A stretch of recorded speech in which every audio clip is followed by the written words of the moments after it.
Halo, apa kabar saudara? Selamat datang di program berita Kompas Petang. Bersama saya, Cindy Permadi. Dan saya Yasir Neneama di Kompas TV Independen Terpercaya.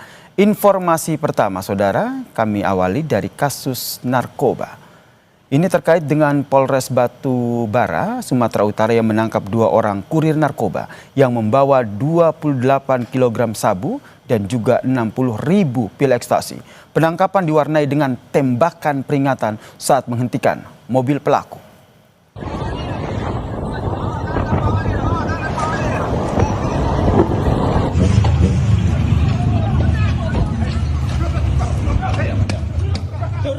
Aksi pengejaran ini saudara tidak terhindari saat personel Satres Narkoba Polres Batu Bara mengejar mobil minibus warna hitam di Jalan Lintas Sumatera Desa Seimuka, Kecamatan Datu Tanah Datar. Minibus ini saudara diduga merupakan kurir narkoba yang membawa 28 kg sabu dan juga puluhan ribu pil ekstasi. Polisi berhasil menghentikan mobil pelaku dan menangkap 2 orang di dalam mobil tersebut.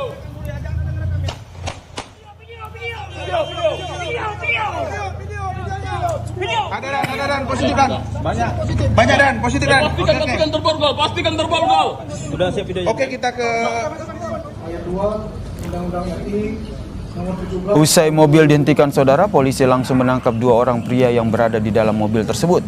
Tembakan peringatan sempat diletuskan beberapa kali ke udara agar pelaku tidak melarikan diri. Keduanya tidak berkutik saat polisi menemukan karung di dalam mobil. Setelah digeledah, karung tersebut berisi 28 kg sabu dan 60.000 pil ekstasi.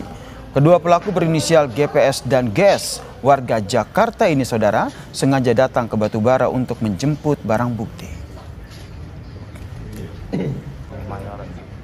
Tersangka mengakui bahwa memiliki narkotika tersebut dengan tujuan akan dibawa ke wilayah Sumatera Selatan atau Palembang atas perintah dari BTM ya, yang merupakan domisili dari Jakarta. Informasi selanjutnya saudara, setelah melakukan perbaikan selama 3 jam, kereta komuter lain rute Jakarta Kota yang anjlok telah dievakuasi.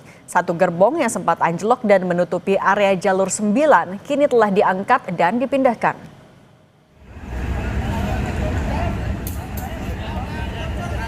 Saat ini investigasi terkait peristiwa dan penyebab anjloknya kereta masih dilakukan oleh Kereta Komuter Indonesia atau KCI. Proses perbaikan dan pengangkatan gerbong kereta komuter lain dengan nomor seri 1189 relasi Bogor Jakarta Kota langsung dilakukan oleh pihak Komuter Lain Indonesia sejak pukul 9.57. Selain mengerahkan para teknisi, KCI juga mengerahkan kereta bantuan untuk mendorong gerbong kereta yang anjlok kembali ke jalurnya.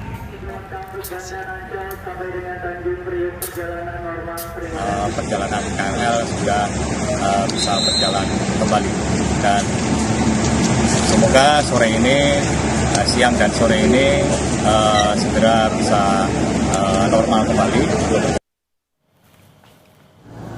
Stasiun Manggarai yang sempat dipadati penumpang pada pagi hari imbas kereta anjlok kini telah kembali normal. Stasiun Manggarai, Jakarta Selatan yang sempat mengalami penumpukan penumpang imbas anjloknya kereta lintas Bogor Kota sejak Selasa siang sudah kembali normal. Penumpang dapat kembali beraktivitas seperti biasa tanpa ada hambatan yang berarti. Sementara perjalanan komuter lain Bogor Jakarta juga sudah kembali normal.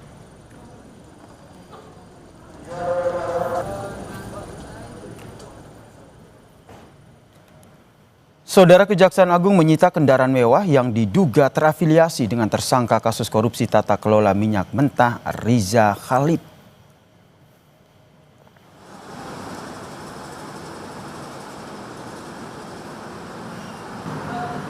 Deretan 5 mobil mewah tidak bernomor polisi ini disita Kejagung dari sebuah rumah di kawasan Mampang Perapatan, Jakarta Selatan. 5 mobil mewah ini saudara diduga terafiliasi dengan Riza Khalid yang berasal dari korupsi tata kelola minyak mentah.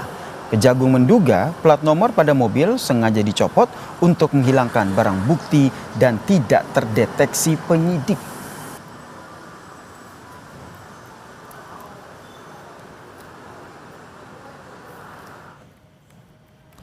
Tidak hanya menyita mobil mewah, Saudara, Kejagung juga menyita sejumlah mata uang asing milik Riza Khalid di 3 lokasi berbeda yang diduga terafiliasi dengan Riza Khalid. Sementara itu, Kejagung juga telah memanggil Riza Khalid dalam pemeriksaan pada tanggal 4 Agustus, namun ia mangkir. Kejagung memastikan akan mengeluarkan DPO atau Red Notice untuk Riza Khalid. Setelah meninggalkan Indonesia sejak Februari 2025, Riza Khalid terdeteksi berada di Malaysia.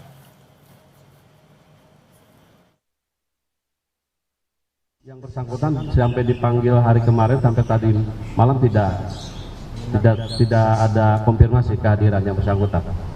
Dan kemarin dijadwalkan pemanggilan yang ketiga.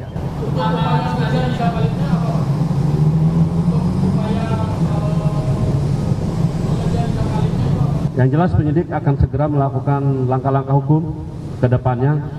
Ya mungkin nanti sekalian bisa melakukan penetapan DPO-nya nantinya dengan juga red notice juga. Lebih lengkap terkait dengan mobil sitaan Riza Khalid oleh Kejagung, kita ulas bersama dengan Guru Besar Fakultas Hukum Universitas Sudirman yang juga pakar tindak pidana pencucian uang, Hipnu Nugroho, yang telah bergabung bersama kami di Kompas Petang. Selamat petang, Prof. Hipnu.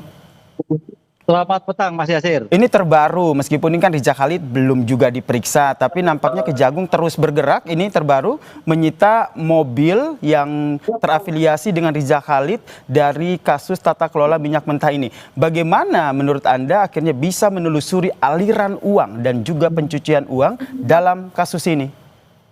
Iya, ini kan sudah masuk kualifikasi penyidikan. Penyidikan itu adalah serangkaian tindakan penyidik untuk mengumpulkan barang bukti guna menentukan tersangka.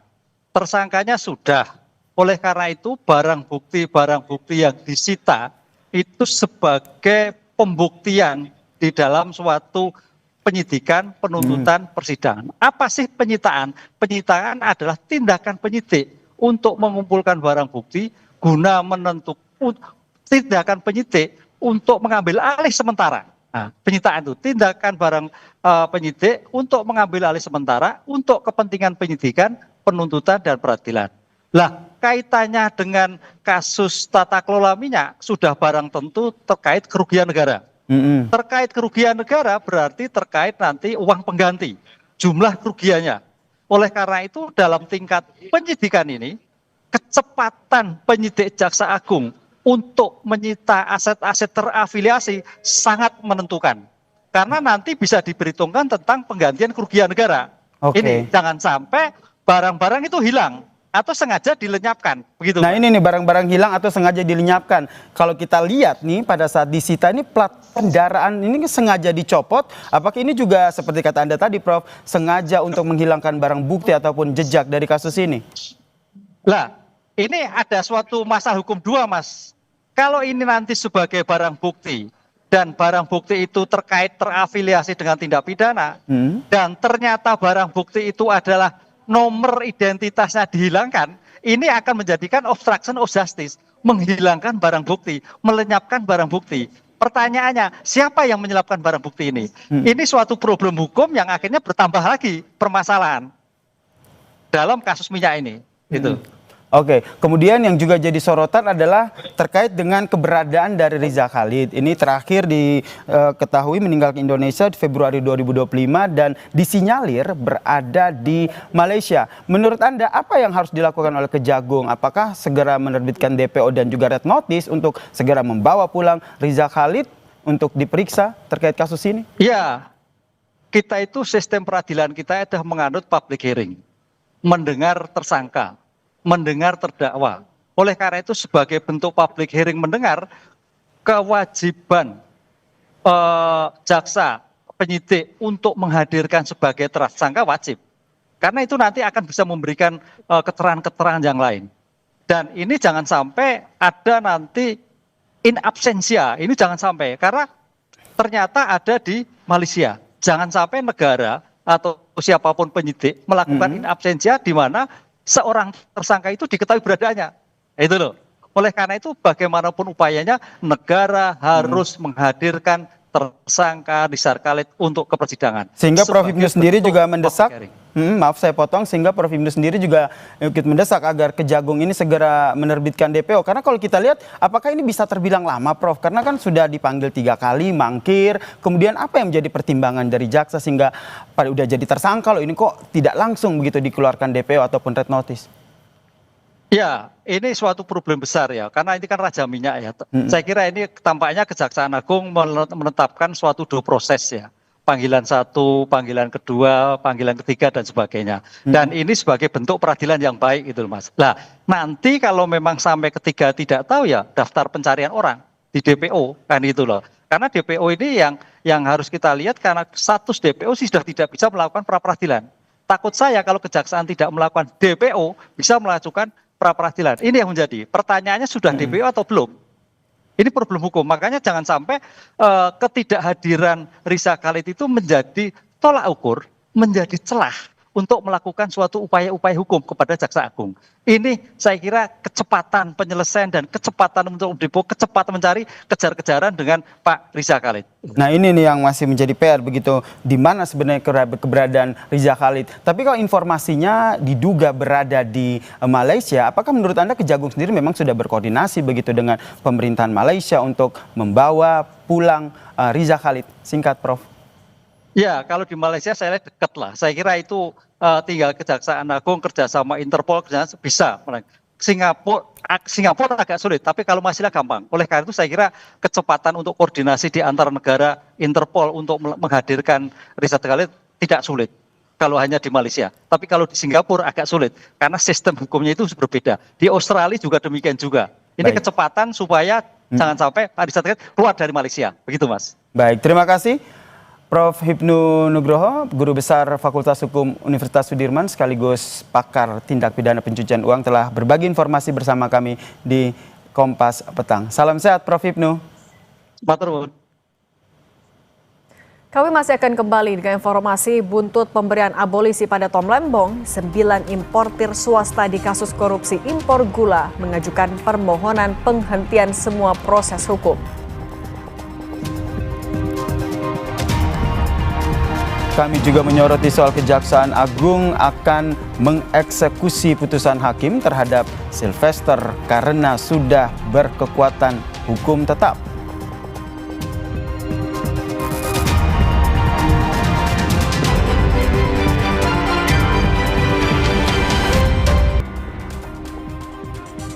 Terima kasih Anda masih bersama kami. Saudara, setiap harinya warga di jalur Gaza masih terus bertaruh nyawa untuk mendapatkan bantuan dari udara.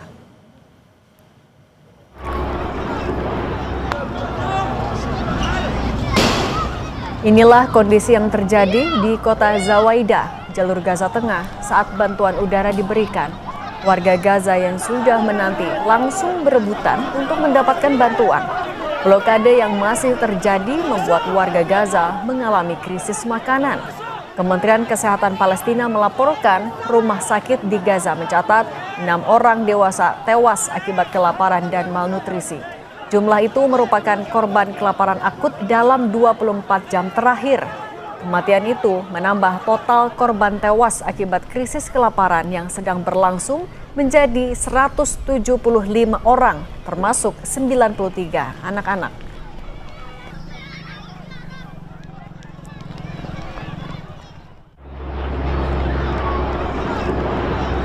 وكل هذول الحاجه هذه كل هذول يعني اللي بيجي يعني يمكن 30% اللي بياخذ الحاجه والباقي بياخذش حاجه ولا حاجه يعني كله بصير ضرب مواس وضرب سكاكين ويخلف عليهم اللي بيجيبوا المساعدات اول حاجه بس المساعدات هذول كلهن خطا وكلهن موت وادني لموت كلهن هذول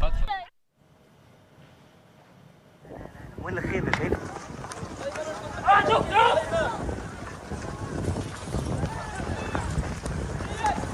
Pemerintah Uni Emirat kembali mengirimkan bantuan ke jalur Gaza melalui jalur udara. Setidaknya 3.892 bantuan dikirimkan untuk warga Gaza yang sebagian diantaranya merupakan makanan.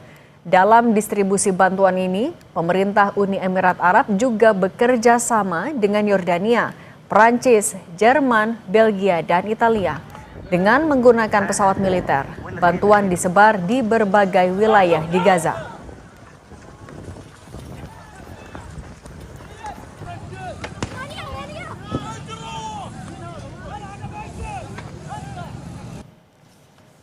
Kita ke informasi lainnya, Saudara. Buntut pemberian abolisi pada Menteri Perdagangan 2015-2016, Thomas Lembong, 9 importir swasta terdakwa kasus korupsi impor gula mengajukan permohonan penghentian semua proses hukum. Kuasa hukum 9 terdakwa Hotman Paris menilai dalam Kepres abolisi dijelaskan untuk menghentikan seluruh proses dan akibat hukum, pemberian abolisi seharusnya dilakukan menyeluruh. Pasalnya para pengusaha yang menjadi terdakwa yang menjalankan tugas dari Tom Lembong yang waktu itu menjabat sebagai Menteri Perdagangan.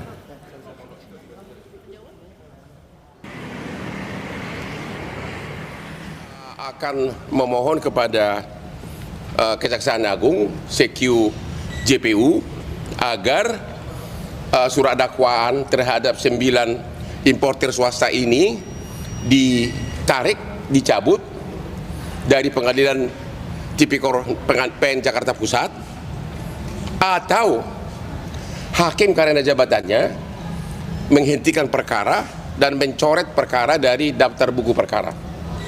Itu permohonannya. Pres tentang abolisi Tom Lembong jelas-jelas disebutkan menghentikan semua proses hukum dan akibat hukumnya. Ingat itu. Proses hukum apa? Ya kasus gula.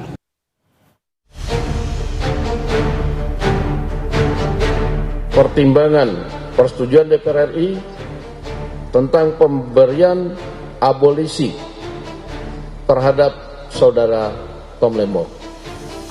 Persetujuan atas dan pertimbangan atas Surat Presiden nomor 42 Pres 07 2025 tanggal 30 Juli 2025 tentang amnesti terhadap 1.116 orang yang telah terpidana diberikan amnesti, termasuk saudara Hasto Kristianto. Hasto Kristianto telah bebas dan proses hukumnya dihentikan usai mendapatkan amnesti dari Presiden Prabowo Subianto. Namun KPK tidak mengembalikan barang-barang yang berkaitan dengan kasus suap pada proses pergantian antar waktu PAW anggota DPR. KPK menjelaskan masih menganalisis barang bukti yang disita dari Hasto. Kasus yang menyeret mantan politisi PDIP Perjuangan itu pun tetap berjalan. Amnesti itu kan tidak menghapus atau menghilangkan tindakan yang sudah dilakukan.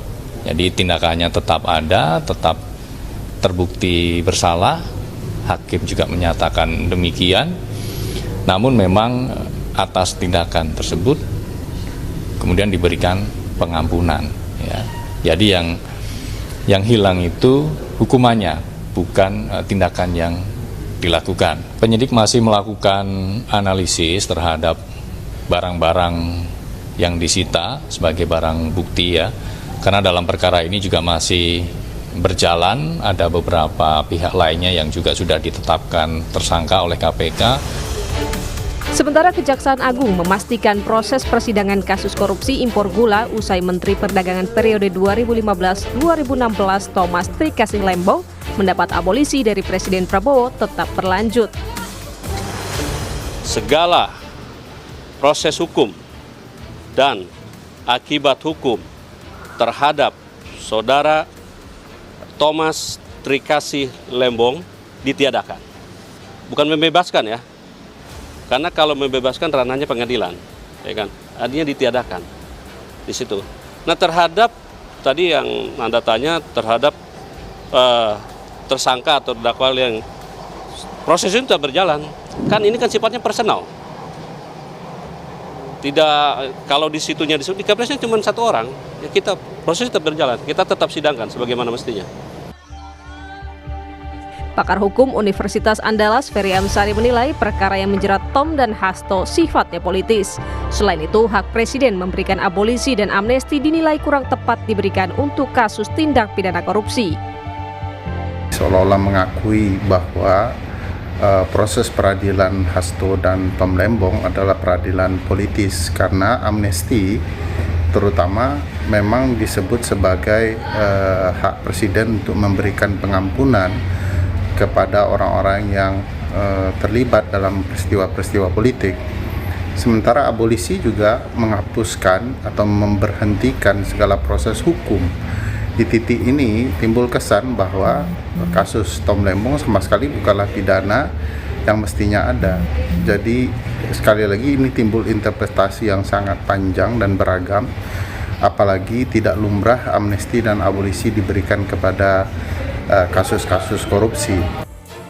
Usai bebasnya Tom Lembong, Pengadilan Tipikor tak menghentikan peradilan bagi 9 terdakwa di kasus korupsi impor gula. Begitu pula pasca bebasnya Hasto Kristianto, pengusutan kasus suap PAW Harun Masiku terus berjalan. Tim Liputan, Kompas TV.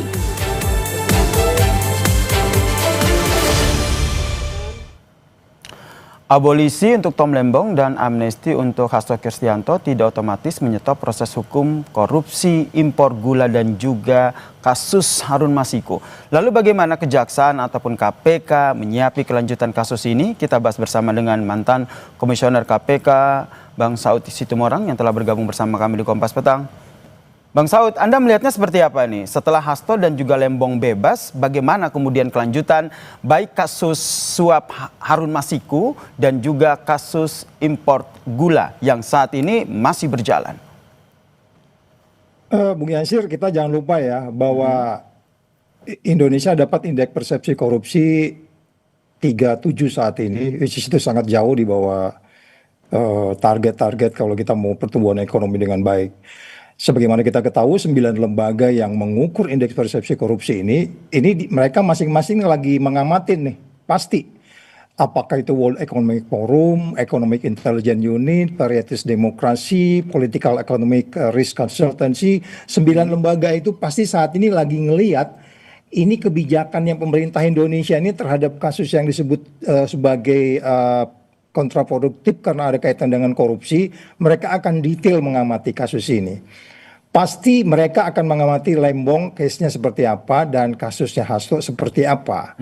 Nah, kalau kita memahami konstruksinya, Lembong diberi abolisi itu clear.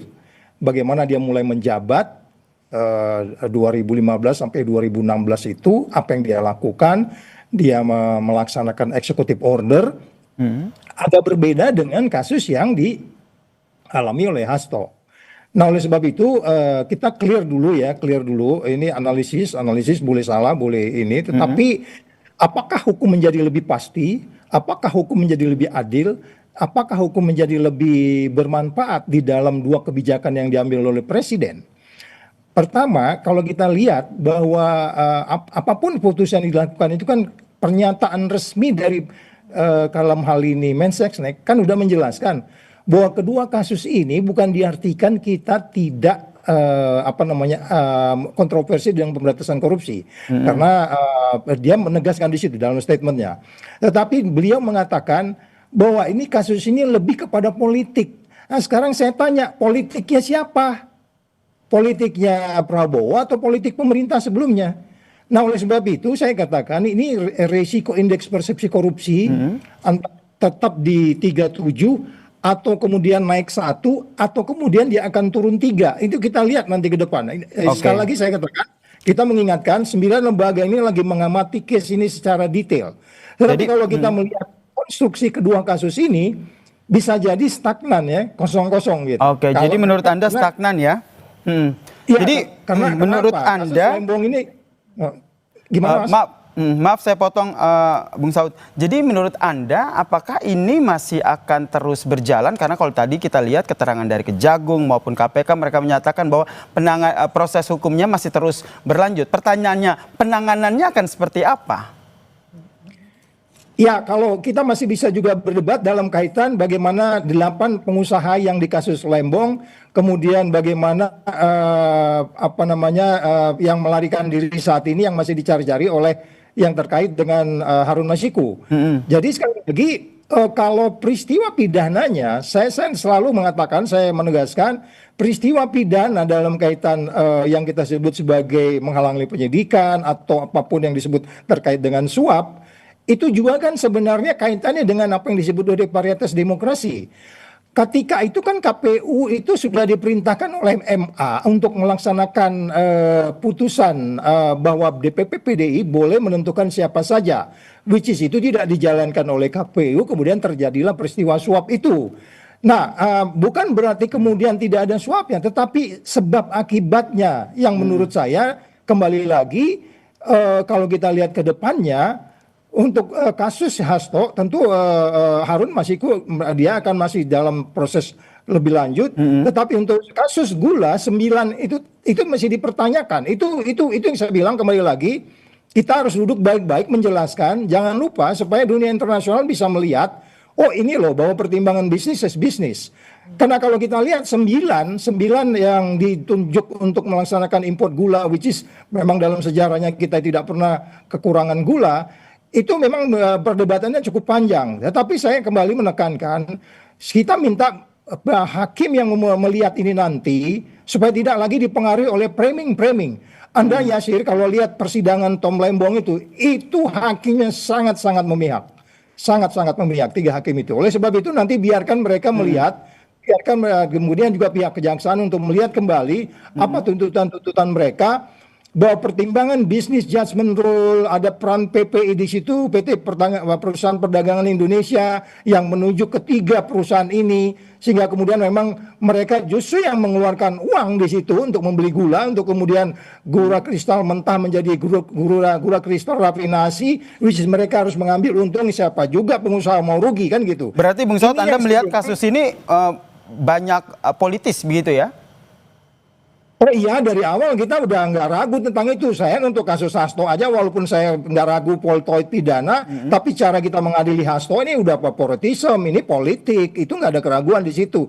Cuman kan kita sekarang bagaimana menjelaskan kepada dunia internasional bahwa kita mengadili kedua kasus ini betul-betul perform, sehingga kemudian keadilan, kepastian dan kemanfaatannya menjadi lebih menimbulkan kepercayaan buat dunia internasional, dalam hal ini transparansi internasional, sehingga nggak terganggu terhadap indeks persepsi korupsi. Kita harus lebih hati-hati untuk what next-nya, sehingga kemudian hukum yang pasti, hukum yang adil, hukum yang bermanfaat itu bisa kita pertanggungjawabkan gitu Mas Yasir. Oke, hukum yang adil, hukum yang bermanfaat. Kita lihat ya langkah seperti apa yang selanjutnya diambil oleh baik KPK maupun Kejagung terkait dengan kasus ini. Terima kasih Bang Saud Sitomorang telah bergabung bersama kami di Kompas Petang. Salam sehat. Yap, sama-sama. Berita lainnya akan hadir usai jeda, Saudara. Kejaksaan Agung akan mengeksekusi putusan hakim terhadap Sylvester Matutina karena sudah berkekuatan hukum tetap.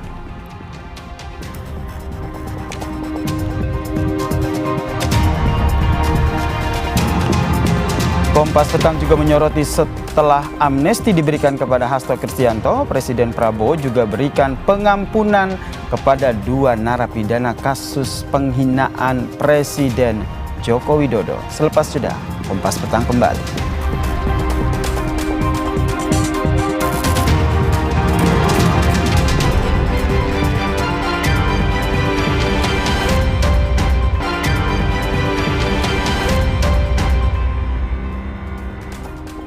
Terima kasih Anda masih menyaksikan Kompas Petang, Saudara. Kejaksaan Agung menegaskan Ketua Umum Solidaritas Merah Putih Sylvester Matutina yang sudah divonis 1 tahun 6 bulan penjara harus segera ditahan.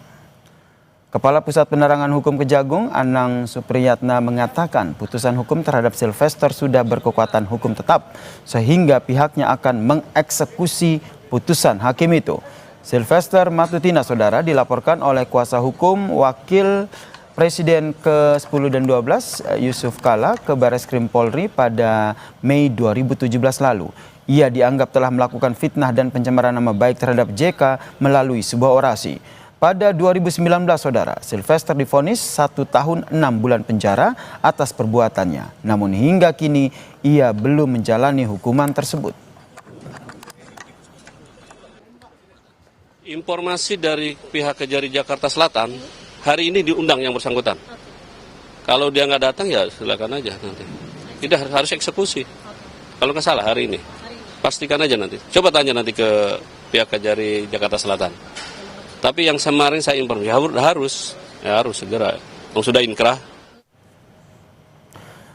Sementara itu, Saudara, Sylvester Matutuna mengklaim telah berdamai dengan Wakil Presiden ke-10 dan 12 Yusuf Kala. Sementara itu, soal proses hukum, Sylvester pun mengklaim sudah menjalaninya dengan baik, hanya saja tidak diberitakan media massa. Sebelumnya, Saudara, Roy Suryo dan juga tim advokat anti kriminalisasi, akademisi dan aktivis mendatangi kantor Kejaksaan Negeri Jakarta Selatan pada Rabu pekan lalu untuk meminta Kejaksaan Negeri mengeksekusi Sylvester Matutina terkait dengan perkara fitnah dan pencemaran nama baik terhadap Yusuf Kala yang sudah memiliki kekuatan hukum tetap sejak tahun 2019.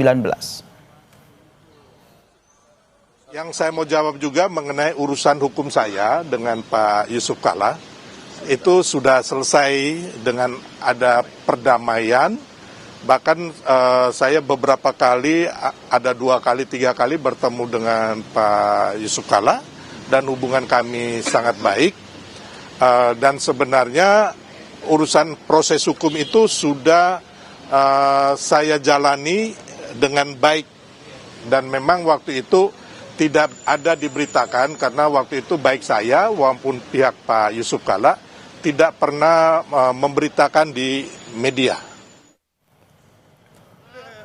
Pihak Yusuf Kala membantah pernyataan Sylvester Matutina yang mengaku pernah bertemu dengan Yusuf Kala dan urusan hukumnya sudah selesai. Dosen Fakultas Hukum Universitas Hasanuddin yang juga teman Yusuf Kala, Hamid Awaludin, mengatakan Sylvester memang sudah meminta maaf dan diterima oleh Yusuf Kala.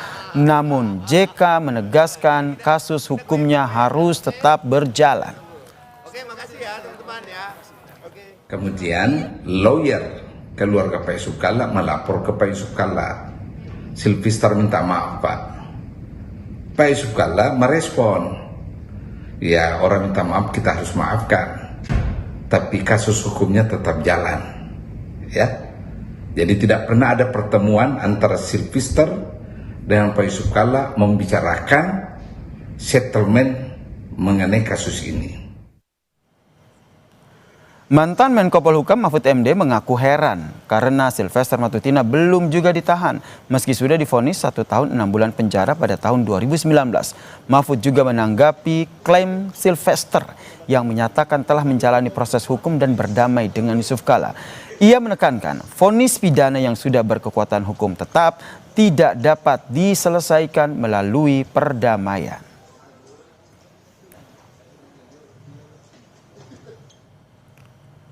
Si tervonis mengatakan dirinya sudah menjalani proses hukum dan sudah berdamai dengan Pak JK. Proses hukum apa yang sudah dijalani?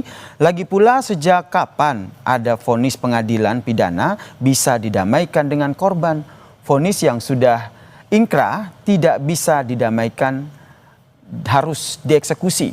Tulis Mahfud MD di akun X miliknya. Kasus yang menjerat Ketua Umum Solidaritas Merah Putih Sylvester Matutina kembali mencuat. Sylvester divonis penjara 1 tahun 6 bulan penjara pada 2019 lalu karena memfitnah Wakil Presiden ke-10 dan ke-12 RI Yusuf Kala dalam orasinya di tahun 2017. Matutina mengaku sudah bertemu Yusuf Kala dan kasusnya sudah selesai. Benarkah pengakuan Sylvester Matutina itu? Kita bahas bersama dosen Universitas Hasanuddin yang juga teman Yusuf Kala, Profesor Hamid Awaludin. Prof. Hamid, selamat petang. Selamat petang. Kami juga sudah mengundang Sylvester Matutina, namun yang bersangkutan masih belum bisa bergabung bersama kami. Kalau gitu, Prof. Hamid, kami mau menegaskan kembali klaim dari Sylvester Matutina sudah 2-3 kali bertemu dengan Pak JK, itu betul atau tidak? Setahu saya itu sama sekali tidak benar. Pak Yusuf Kala tidak pernah bertemu Sylvester Matutina membicarakan kasus ini, sama sekali enggak. Ya. Tapi artinya dari 2019 sampai 2024 tidak pernah ada komunikasi sama sekali meskipun dari perwakilan pihak Pak JK? Tidak ada. Jadi dulu waktu Sylvester diadili, kabarnya dia minta maaf di pengadilan kepada Pak Yusuf Kala.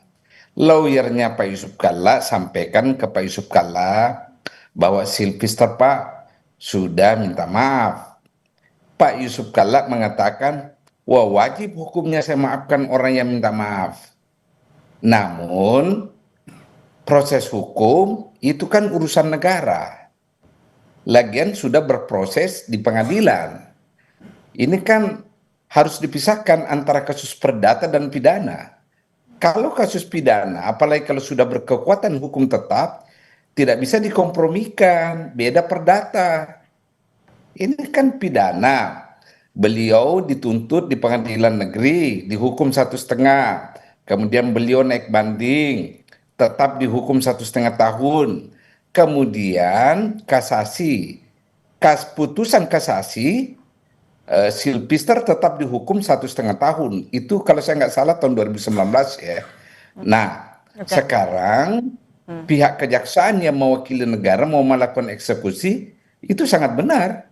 Karena ada putusan hukum yang harus dijalankan. Oke, nah Prof. Hamid, kalau gitu Anda dapat informasi tidak kenapa dari 2019 sampai sekarang Sylvester Matutina masih belum dieksekusi? Wah, itu pertanyaan sebaiknya ditujukan kepada penegak hukum ya. Tapi kalau yang Anda analisis, apakah ada alasan yang mungkin bisa menjadi penyebab kenapa eksekusi itu belum dilakukan sampai sekarang? Saya tidak mau melakukan dugaan tentang itu. Saya hanya heran kenapa tidak pernah dieksekusi kasus ini. Karena malah ada lagi kasus lain yang diadukan oleh Pak Yusuf Kalla, sampai sekarang itu tidak pernah diproses sama sekali. Dan Pak JK juga tidak tahu alasannya terkait ini ya Pak? Tidak pernah. Saya tahu tidak pernah diberitahu alasannya kenapa. Nah Prof. Hamid, tapi ketika kasus ini akhirnya mencuat kembali di media juga salah satunya, apa respon Pak JK yang terbaru? Ya, respon Pak JK mengatakan, ya bagus kejaksaan menegakkan aturan. Kan negara, pemerintah yang diwakili oleh kejaksaan, itu menjalankan putusan lembaga tertinggi di bidang hukum, yakni Mahkamah Agung. Ini kan putusan kasasi. Ya mutlak dijalankan. Tidak bisa dikompromikan. Tidak bisa dikompromikan. Artinya dari pihak Pak JK juga mendorong agar eksekusi itu pun dilakukan secepatnya, Prof. Posisi Pak JK dia serahkan sepenuhnya ke negara. Eksekusi ini yang penting dieksekusi. Karena bagi beliau sebagai seorang mantan wapres, ya dia menghendaki bahwa putusan Mahkamah Agung itu harus dijalankan. Kan putusan hukum tertinggi dari lembaga hukum tertinggi. Kalau begitu dari sudut pandang seorang teman dekat Pak JK, Prof. Hamid, apa yang Anda lihat dari lambatnya proses eksekusi seorang Sylvester Matutina yang akhirnya divonis melakukan fitnah juga kepada seorang wakil presiden? Ya, begini, kalau Anda tanya saya itu selalu mengatakan kawan-kawan yang berbuat sesuatu harus juga bertanggung jawab. Ya, siapa yang berani menabur angin, ya menabur angin dia akan menuai badai. Kan begitu filosofinya. Nah, Silvister telah melakukan penghinaan, telah melakukan pencemaran nama baik, ya saya pikir harus juga bertanggung jawab supaya tidak terulang lagi kepada orang lain. Kan kita bicara hukum ini kan, keputusan hukum sudah mengatakan dia bersalah. Prof. Hamid, kalau begitu apa yang Anda bisa baca juga dari, ini kan kasusnya mencuat lagi ketika Sylvester Matutina yang juga adalah seorang relawan Pak Jokowi sedang aktif-aktifnya lagi membela di kasus ijazah Jokowi. Anda melihat ada benang merahnya di situ? Saya terlampau mengada-ada kalau mengaitkannya sekarang. Dulu saya ada dugaan itu kenapa tidak dieksekusi waktu Pak Jokowi. Saya ada dugaan-dugaan. Kenapa tuh, Pak? Tapi dugaan ini kan tidak bisa saya buktikan kan secara konkret. Dugaan itu apa Pak? Yang saya tahu sekarang kejaksaan bergerak untuk menegakkan hukum. Artinya ada kaitannya ketika sudah berbeda pemerintahan, maksud Prof. Hamid seperti itu? Saya tidak bermaksud seperti itu. Saya mengatakan ada itikat baik, usaha serius dari negara yang diwakili oleh kejaksaan untuk menegakkan aturan, memberi harga kepada putusan lembaga tertinggi negara di bidang hukum, yakni Mahkamah Agung. Oke. Kalau dengan Bahwa Anda boleh tafsirkan kemana-mana, boleh-boleh saja. Oke, ya kalau gitu agar tidak kemana-mana, Prof. Hamid, mungkin juga bisa Anda luruskan sedikit lagi dengan secara lebih signifikan, lebih spesifik lagi. Arahnya, dugaan Anda pada saat itu hingga saat ini butuh 6 tahun sampai akhirnya kasusnya mencuat lagi. Apa yang terjadi? Sebenarnya kasus ini saya lupa. Baru saya ingat lagi setelah baca di koran kan, bahwa Jaksa Agung mau mengeksekusi kasus ini. Saya sudah lupa ini kasus. Ini kan 6 tahun yang lalu ini kasus. Sejak diputuskan loh ya. Menggelindingnya ini kasus kan 2017, 8 tahun yang lalu. Di proses pengadilan 2018. Oke. Kalau gitu kita juga artinya sama-sama menantikan langkah selanjutnya dari Kejaksaan Agung. Terima kasih dosen Fakultas Hukum Universitas Hasanuddin sekaligus teman dekat dari Pak JK, Prof. Hamid Awaludin. Terima kasih sudah berbagi bersama kami di Kompas Petang. Terima kasih. Usai jeda di Kompas Petang, Saudara, kami hadirkan informasi setelah amnesti diberikan kepada Hasto Kristianto, Presiden Prabowo juga memberikan pengampunan kepada 2 narapidana kasus penghinaan Presiden ke-7 Joko Widodo. Pembahasannya usai jeda, Kompas Petang kembali.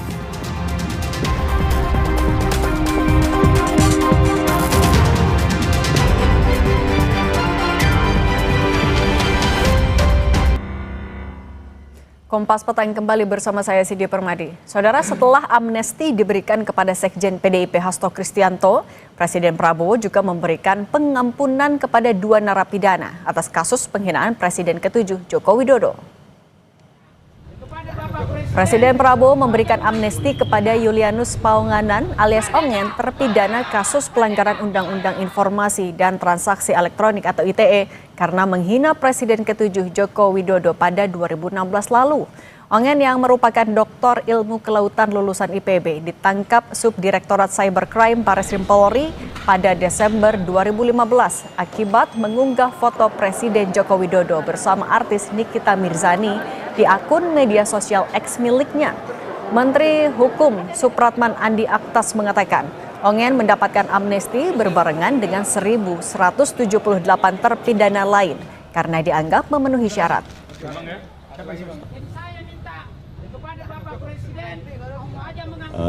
Kalau amnesti itu jumlahnya 1.178 karena ada ketambahan, salah satunya adalah Pak Hasto dan yang kedua ada atas nama Julius, ya, itu kasus ITE juga, ya. Julius Paunganan, ya, Julius Paunganan itu kasus ITE juga, jadi yang terkait dengan penghinaan kepada kepala negara. Jadi ini adalah sekali lagi pertimbangannya tadi rekonsiliasi, persatuan. Presiden pingin semua komponen bangsa berpartisipasi dan bersama-sama karena Presiden merasa semua anak negeri ayo kita bersama-sama untuk membangun, apalagi dengan seluruh elemen kekuatan politik. Selain Ongen, amnesti juga diberikan kepada Sugi Nur Raharja alias Gus Nur. Gus Nur terkena kasus setelah membuat podcast yang mempertanyakan keaslian ijazah Jokowi di kanal YouTube pada 26 September 2022 dan 27 September 2022 bersama Bambang Trimulyono. Gus Nur pun divonis 4 tahun dan denda 400 juta rupiah di tingkat banding. Relawan Jokowi dari Barajepe mengatakan pihaknya sepenuhnya mendukung keputusan Presiden Prabowo atas pemberian amnesti kepada 2 narapidana kasus penghinaan Presiden Joko Widodo. Jokowi sejak kelas 1 sampai kelas 3 SMA selalu sebangku. Amnesti yang diberikan oleh Presiden terhadap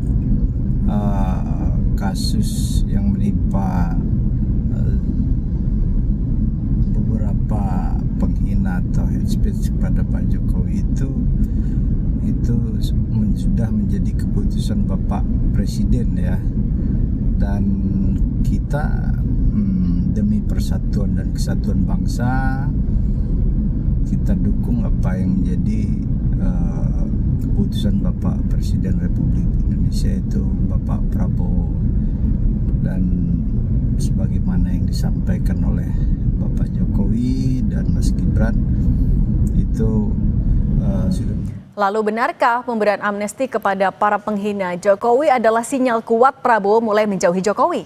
Kita bahas bersama Ketua Great Institute Syahganda Nainggolan, lalu juga ada Waketum Jokowi Mania Andi Azwan, dan analis politik Carta Politika Yunarto Wijaya yang sudah bergabung via Zoom. Di studio ada Bung Ganda dan Bung Andi, apa kabar?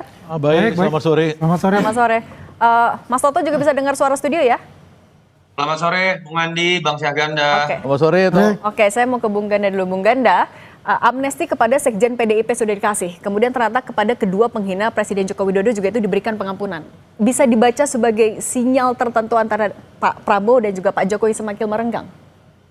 Ya kalau merenggang itu relatif ya menurut saya. Tapi kan kita pertama perlu mengapresiasi langkah Presiden 08 di bulan 8 ini, ya kan, untuk mengkoreksi bahwa kita ini sudah terlalu jauh konflik-konflik sosial yang terjadi di masyarakat kita selama 10 tahun belakangan ini, khususnya ada ribuan korban termasuk saya yang dipenjara ya karena kasus mengkritik undang-undang Omnibus Law waktu itu, dan kasusnya belum selesai. Misalkan Jumhur Hidayat yang masih di Mahkamah Agung ya, kita dihukum beberapa orang karena mengecam undang-undang Omnibus Law, tapi kita kemarin sudah menyelesaikan 1.000 orang.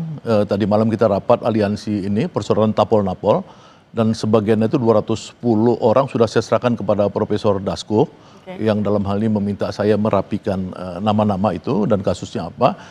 Jadi kita mengapresiasi bahwa ini adalah koreksi. Jadi ketika Presiden itu melakukan langkah truk istilah kita, karena dia punya 4 kekuatan dalam bidang hukum yang dijamin undang-undang, melakukan garasi, amnesti, abolisi, dan rehabilitasi, maka dia mengambil keputusan itu dengan pertimbangan yang paling penting adalah pertimbangan yang menurut saya sangat-sangat penting buat bangsa ini ke depan ya, mengkoreksi sejarah, dan dia pasti memikirkan tentang persatuan.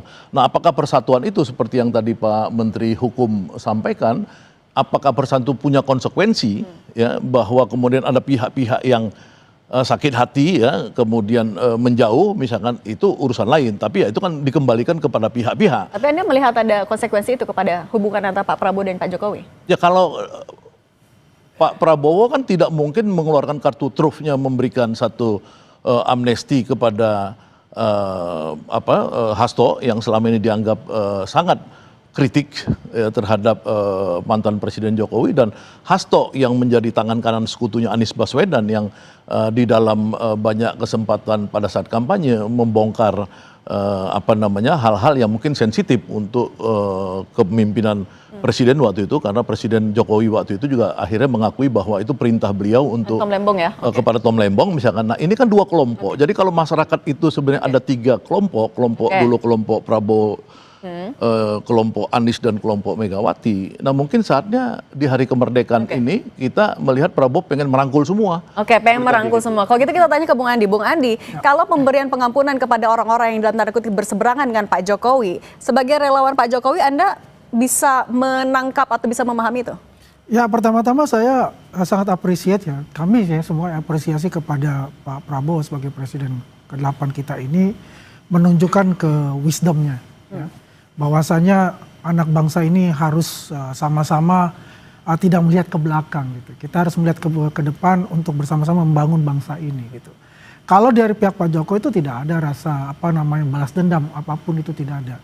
Dan sangat mengapresiasi kalau ini memang hak prerogatif dari Pak Prabowo sebagai Presiden Republik Indonesia untuk itu. Jadi kalau dikatakan mungkin dibilang Pak Jokowi cawe-cawe dalam hal ini dibuktikan gitu. Pak Jokowi tidak cawe-cawe untuk masalah hukum ini. Artinya proses yang berjalan itu sesuai dengan kaidah dari konstitusi, beliau sangat appreciate ya. Dan kita semua juga mengapresiasi apa yang telah dilakukan oleh Pak Presiden. Meskipun amnesti itu diberikan kepada 2 orang yang sudah divonis menghina Pak Jokowi. Siapapun itu, karena itu adalah keputusan hak prerogatif dari Pak Presiden. Pak Jokowi dan kami semua itu samina wa ta'na untuk itu. Oke, kalau tidak masalah katanya, kalau Mas Toto Anda melihatnya, sebenarnya keputusan yang diambil Pak Prabowo ini memang hanya ya untuk rekonsiliasi atau sebenarnya ada motif politik lagi di belakangnya? Mas Oto suaranya masih di mute? Halo, Oke, silakan. dengar? Iya.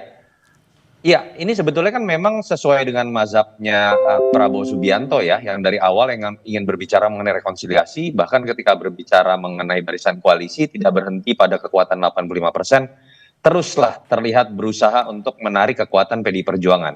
Walaupun ketika kemudian hubungannya sudah mencair dan menurut saya puncaknya adalah amnesti yang diberikan kepada Mas Hasto, tapi kita tahu keputusannya adalah PDI Perjuangan tetap berada di luar menggunakan istilah penyeimbang. Tapi dalam konteks hubungan yang mencair tidak lagi dalam konteks dendam sejarah, apalagi residu pasca Pilpres.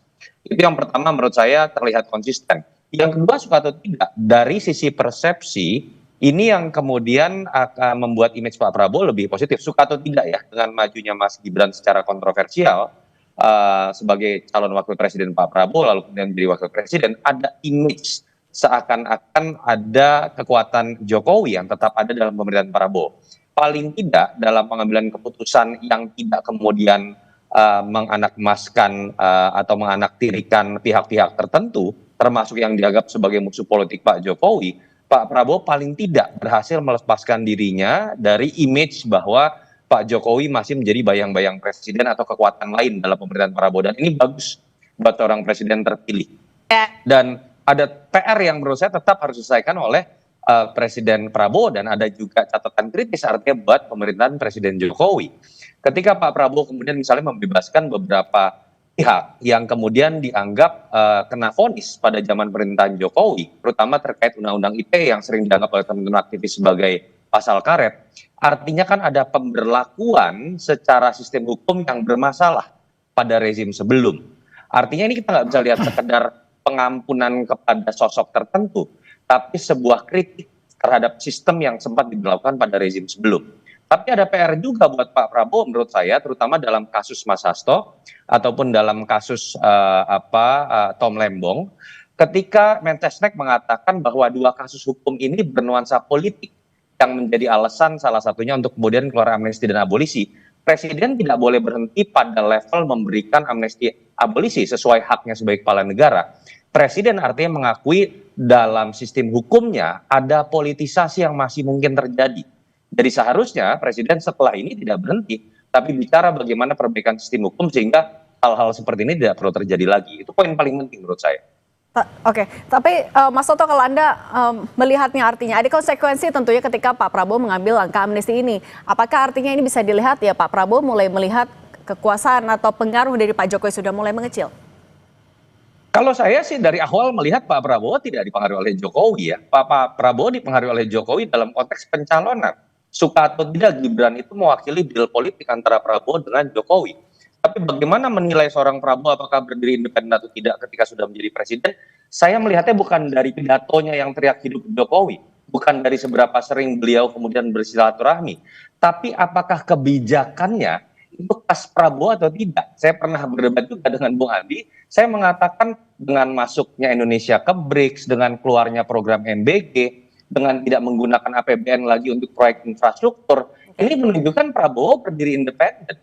Tidak kemudian berbau Jokowi. Bahkan saya selalu mengatakan teman-teman relawan Jokowi harus legowo kalau kemudian akhirnya melihat sebuah fakta bahwa kebijakan Pak Prabowo itu berbeda dengan kebijakan Pak Jokowi. Kontinuitas itu nggak bisa dilihat dalam konteks sama dengan kebijakan Jokowi, dan memang seharusnya seperti itulah seorang presiden terpilih melanjutkan melaksanakan sebuah kebijakan independen, tidak terpengaruhi oleh kalau gitu kita juga tunggu Bung Ganda, tapi kalau dari catatan Anda, selain dua terpidana yang baru saja dapat amnesti, masih banyakkah terpidana lain yang ya di penjara dan perlu dapat amnesti karena menghina Presiden Jokowi? Ya ada 1000-an, ada 1000 lebih ya yang kita data, kan kita ini kan dari mulai 2014 ya, 2012 dulu, 2012 kasus 212 ya, itu Rahmawati Soekarno Putri udah almarhum kan sekarang kan, Kiflan Zen dan lain-lain, itu kan juga butuh kepastian tentang status hukumnya yang masih sangkut sebagai tersangka. Padahal dia udah meninggal. Liusung Karisma ya, itu sudah meninggal, kasusnya masih tersangka. Egy Sujana waktu dia teriak di depan rumah Prabowo lawan people power, ditangkap sama rejim Jokowi, kemudian kasusnya masih tersandra sampai sekarang. Jadi memang ada seribuan kasus-kasus, baik kasus rencana undang-undang KUHP, kasus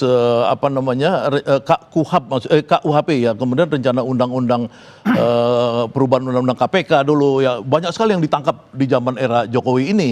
Jadi tindakan Pak Presiden ini untuk yang kasus Tom Lembong dan kasus Hasto dan kemudian tadi ada Gus Nur ya, itu kan menunjukkan memang ini ada koreksi ya, koreksi terhadap masa lalu ya. Jadi saya sudah serahkan ke Pak Dasko data-data 1.000 nama itu ya, karena beliau juga menjanjikan dalam waktu dekat itu akan dibebaskan, diamnesti atau abolisi.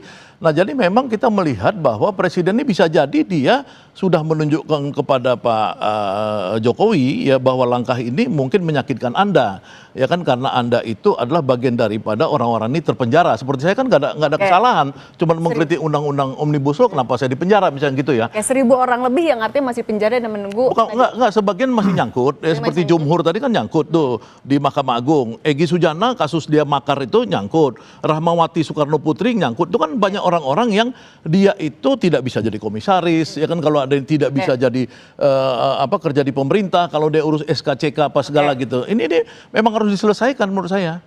Oke, kalau akhirnya mereka semua diberikan pengampunan oleh Pak Prabowo, kalau dari Anda relawan Jokowi, apakah Anda rela? Tapi jangan dijawab dulu Bung Andi. Kita akan kembali saat lagi, tetap bersama kami di Kompas Petang.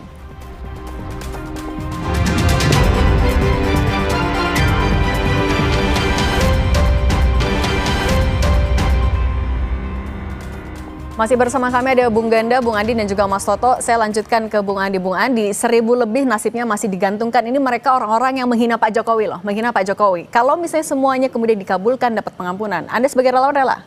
Jadi begini, mesti kita pilah-pilah nih, menghina Jokowi seperti apa gitu. Apakah menghina pemerintah atau menghina Pak Jokowi kan gitu. Tapi kalau secara keseluruhan itu, kembali lagi yang saya katakan, itu adalah hak prerogatifnya Pak Presiden. Tapi pasti melalui telah-telah ya, secara komprehensif. Masalah-masalah yang terjadi itu seperti apa, vonisnya itu seperti apa, prosesnya sudah sampai mana kan itu. Pasti ada melalui telah-telah itu.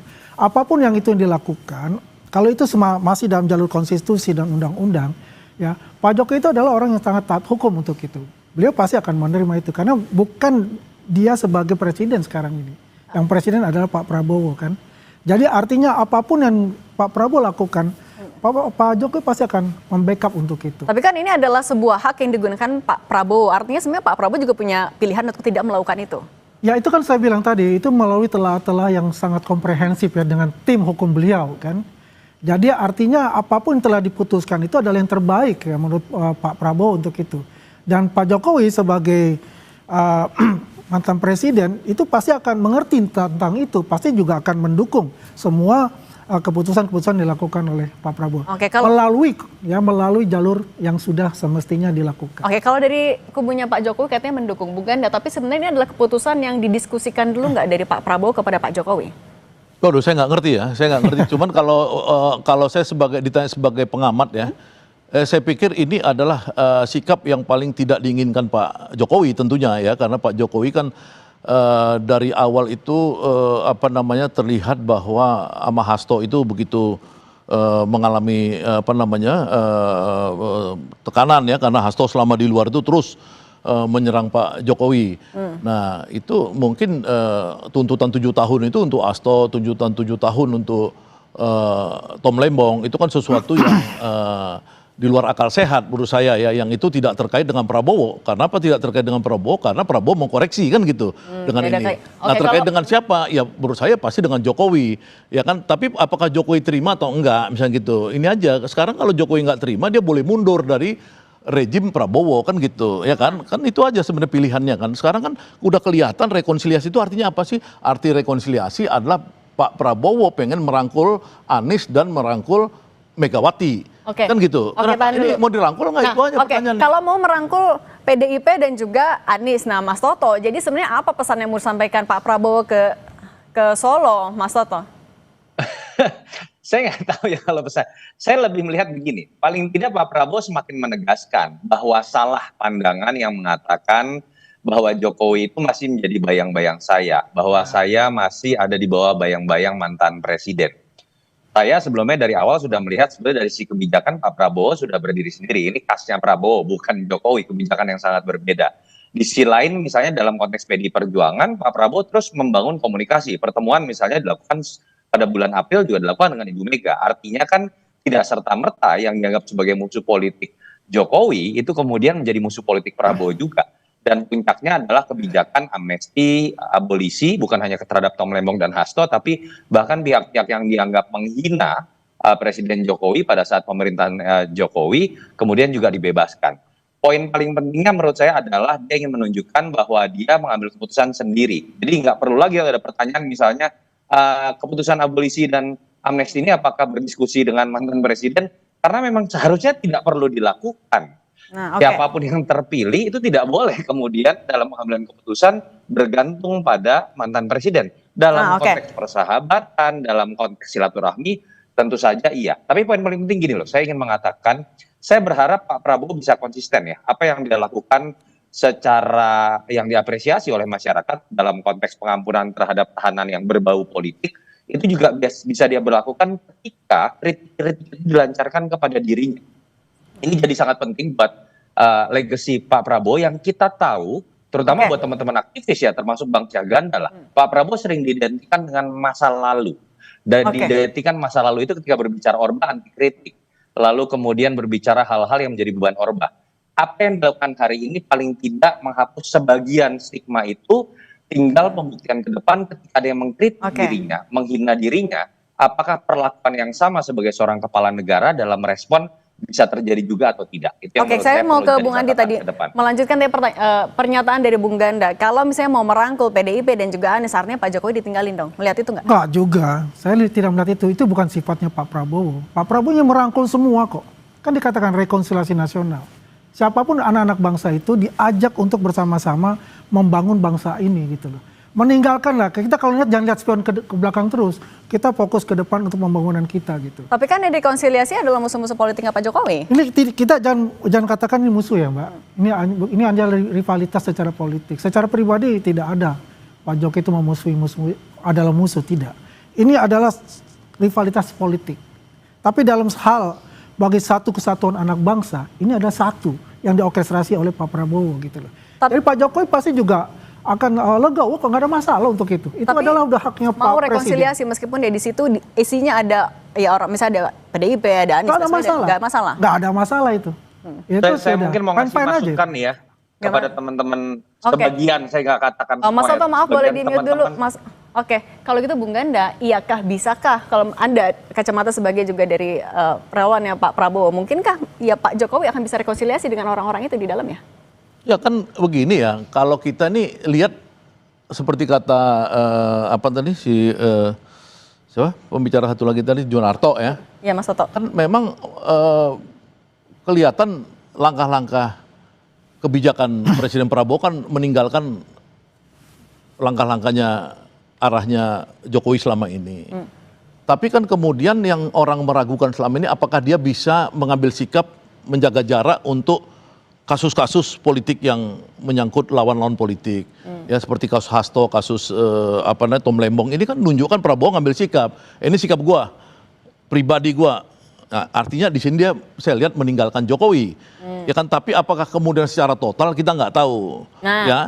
Tapi menurut saya ada kebutuhan Prabowo sekarang untuk melakukan rekonsiliasi yang besar.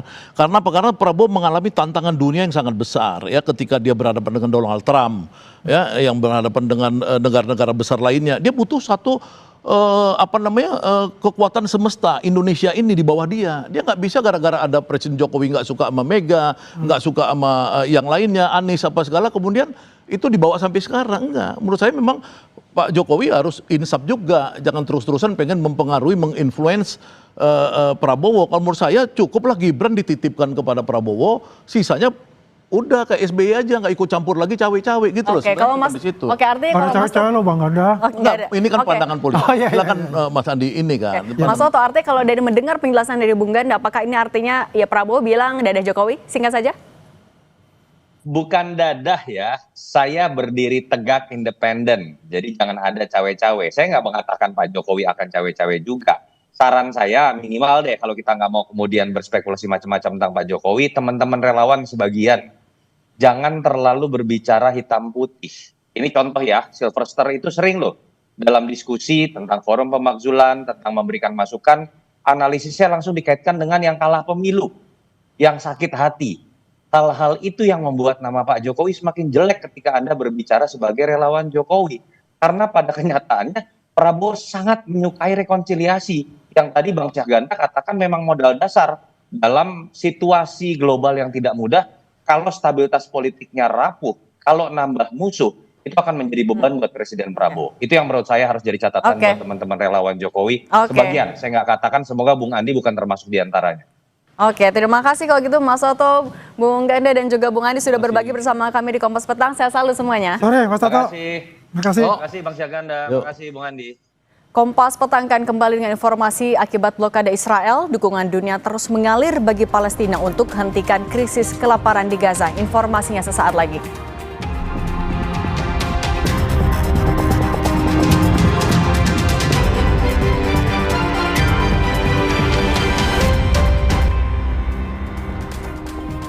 Saudara, kecaman terus disuarakan pada Israel akibat blokade bantuan ke Palestina di tengah krisis kelaparan. Warga Gaza harus bertaruh nyawa untuk bertahan hidup saat bantuan datang lewat udara.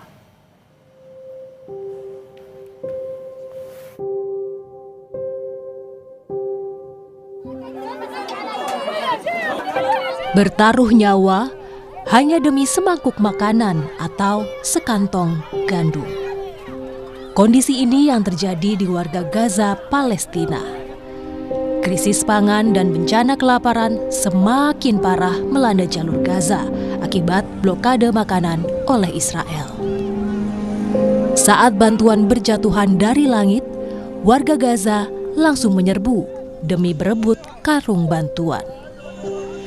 Tak sedikit warga Gaza yang berduka atas kerabat yang terbunuh saat mencari bantuan di lokasi distribusi. الزكيم اللي تحت الموت هذه بنروح الشباب هناك نستنى يا بيجي ميت يا بيجي كيس طحين يا بيجي الشاب ميت واولاد يا بيجي كيس طحين يجي كيس طحين غمس بالدم كله دم احمر الطحين بدناش الطحين يا اخوي خلاص حد الله ما هو رايح واحد من اولادنا بعد هيك حتى لو بنموت من الجوع خلاص نموت من الجوع احسن. Dukungan untuk segera menghentikan krisis kemanusiaan dan kelaparan di Gaza, Palestina juga terus disuarakan di berbagai belahan dunia. Di Istanbul, Turki misalnya, ratusan orang berunjuk rasa di depan konsulat Amerika Serikat menuntut lebih banyak bantuan masuk ke Gaza. Hal yang sama juga terjadi di Utrecht, Belanda. Demonstran pro-Palestina berunjuk rasa menyerukan diakhirinya krisis kelaparan di Gaza. Demonstrasi mendukung warga Gaza di Palestina juga disuarakan warga Australia. Mereka turun ke jalan memenuhi jembatan Sydney Harbour, menyerukan perdamaian dan mendesak bantuan masuk ke Gaza. Pemerintah Indonesia juga tidak berhenti mendorong dan menyuarakan kemerdekaan bagi warga Gaza, Palestina. Menlu RI Sugiono menyatakan akan mengirim 10.000 ton beras ke Gaza. Pakar hubungan internasional Teguh Raiza Shah menyatakan di tengah blokade yang dilakukan, Indonesia harus memikirkan proses distribusinya, termasuk mendorong diplomasi global agar blokade segera dibuka. Indonesia sudah mempersiapkan langkah-langkah pengiriman 10.000 ton beras ini dengan sangat sistematis. Oke, kita bisa mengatakan jalur penerbangan aman. Kemudian, tapi juga begitu landing, saya khawatir akan ada pemeriksaan yang luar biasa dari pihak Israel. Karena mereka tentunya mengkhawatirkan barang-barang itu ada kemungkinan memuat juga hal-hal yang tidak mereka inginkan. Tapi untuk itu tentunya kita memerlukan diplomasi global untuk menyatakan bahwa bantuan yang Indonesia berikan ini adalah sepenuhnya untuk tujuan-tujuan kemanusiaan. Data UNICEF mencatat 1 dari 3 orang di Gaza mengalami hari-hari tanpa makanan. Dengan malnutrisi akut kini mencapai lebih dari 16,5% di jalur Gaza. Saat ini, lebih dari 320.000 anak berisiko mengalami malnutrisi akut. Kondisi ini akan semakin menambah korban jiwa jika blokade bantuan yang masuk ke Gaza masih terjadi. Tim Liputan, Kompas TV.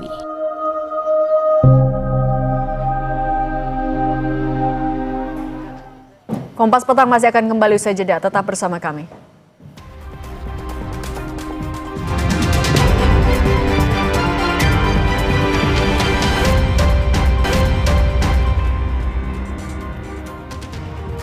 Seorang pengendara sepeda motor terjatuh dari ketinggian 5 meter di Jalan Layang Grogol, Jakarta Barat. Korban yang mengalami luka dan tak sadarkan diri dibawa ke rumah sakit terdekat. Hasil olah TKP, polisi menyimpulkan kecelakaan karena korban hilang kendali hingga menabrak pembatas flyover dan akhirnya terjatuh ke bawah flyover. Warga membantu korban yang tergeletak di tengah jalan usai terjatuh. Korban masih jalani perawatan di Rumah Sakit Sumber Waras, Jakarta Barat.